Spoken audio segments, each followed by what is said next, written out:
That I would say depends a lot on their what you might think of as maturity in the question. So I would say it starts with digital capabilities. Now, digital is not the same as circularity, of course, but there is still this digital transformation, of course, in the fashion industry also. So there's one thing, and I'm thinking of these capabilities as the kind of the basics, the foundation. It's not necessarily about you starting your own e-commerce or any kind of purely digital in that sense, but it's more about the mindset and the way of working. So that's one thing. That's the kind of foundational basics.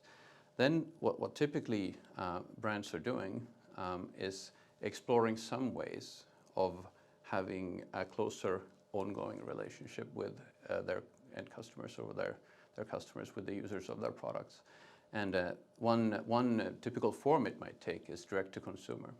So we have this shift. Of course, there's a brand might have several channels, of course, but one significantly growing one is direct to consumer. And some of the big brands, for instance, Adidas that we work with Reaktor, has for many years built really strongly their digital, their direct to consumer revenue. So they're up to a multi-billion euro direct to consumer business.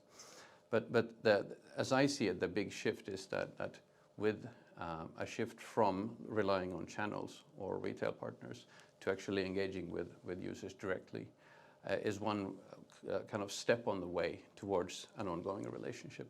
So I would say that it doesn't necessarily need to be direct to consumer, but that's one big thing that's going on right now. And also for retailers, anything around like being meaningful between purchases. So it might be care and repair and things that are interesting. So that's one theme. And then the final level, if you like, I would say is business model innovation. So if you have that foundation, the basics right, so you're able to play in a way, and then you're exploring ways, getting closer to the consumer.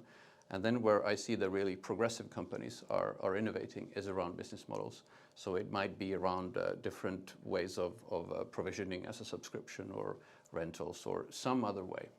And by progressive companies, I mean those that really genuinely look at it from a way of this might be a path for them going forward.